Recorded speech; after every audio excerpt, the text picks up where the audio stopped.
Are you okay? You see, that's such a powerful question. And if you manage to ask it at just the right time, even the strongest of people will break. But when you do, just make sure you have the facilities to deal with what will come out of it. And by that, I mean you either have to be deep enough a well for the weary to drink from, or wise enough to shut up your mouth and let them bare their souls to willing ears. You see, there's something that I sincerely want to try one day. I hope that one day I will be able to find enough time and mental strength to be an Uber driver for a few weeks. Wait, hear me out. In my head, I'm just like, these people must really see and hear it all. They must see people in all their forms and figures. The rich ones who didn't feel like driving that day, and the broke ones pretending to be rich. The lady who just got the job, the young man who just moved to town, drunk people going home from the club, and then there are those in pain. There's the young girl returning from the mortuary at 2 a.m.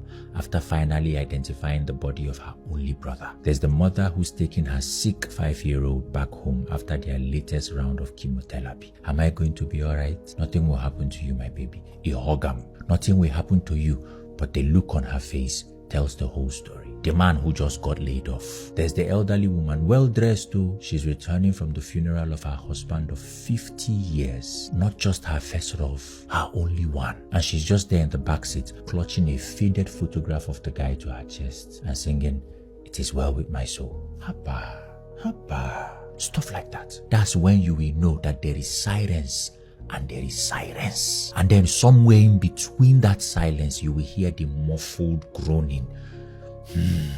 Kai. If you now manage to peep in their direction, you see the bloodshot eyes that are still not tired of streaming. Eyes will stream past Spotify. And when you finally gather the courage and you go ahead and ask, "Hi, I know this is none of my business, but are you okay?" Oof. When you company with that much pain and you chat with anguish on a 2-hour ride straight, it changes you in a way that social media cannot undo. And that's why one of the most fascinating things to behold in this life is a foolish cabman. And that's also why it makes you foolish when you get into an argument with one. Because when you see such a person, you are beholding somebody who lacks the basic facilities to ponder, to consider, somebody who lacks introspection and wonder. Do you feel where I'm coming from? No, I don't mean to dump on you guys. It's just that my mind used to malfunction sometimes and go to places it should not be going to. But sincerely, I really hope to one day see life through the lens of maybe an in-driver. There's nothing to mention now, so we don't do that here.